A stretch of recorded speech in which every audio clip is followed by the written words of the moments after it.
A common mistake that a lot of students do is to push themselves to study regardless of their condition. And when they're not able to keep up with their study schedule, they feel like an epic failure. Studying doesn't have to be so hard. How about trying something different that will make you feel like a champion? List out all of your study activities for the following week. Ideally, you want to do this on the weekend. Pre-study is something you want to do before attending class for the week. It should be your first contact with the new material. If you haven't done any pre-study before, then give it a try and let me know what you think. It's kind of like the warm-up before the workout. Very crucial. This is what all of my top students do. You want to scope out the content for the chapter so you'll know what's going on in class. You're not going to do the actual studying here, so it shouldn't take that long.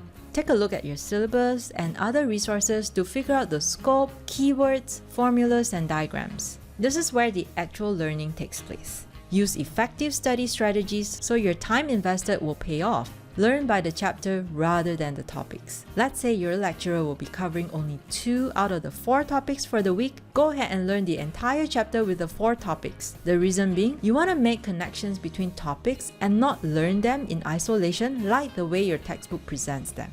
List out all of the homework that is due for the week along with their deadlines and weightages. This will help you to prioritize the work. Plan to revise all that you have learned for the week. Ideally, you want to apply spaced repetition where you revise a day later, a week, and then a month later. This helps you to increase retention and fight against that forgetting curve. This is where your flashcards come in, or any memorization techniques you choose to use on content you need to remember. These are the 5 study activities that you will schedule into your study plan.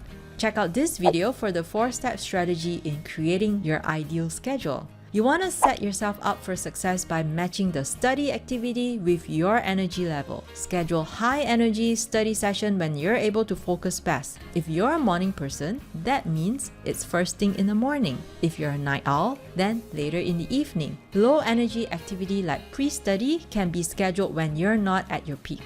Mid-level activities like homework can go in between, revisions can go right after class and at the end of the week. Rote learning like flashcards can happen during downtime, like in between classes, waiting in line, or commuting. You don't need to schedule them into your study plan. As with anything new, you want to take it for a drive and tweak as you go.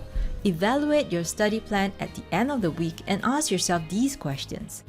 Implement the improved version the following week and repeat APE each week. Are you looking for a quick time management system? Check this 5 minutes daily scheduling system I personally use.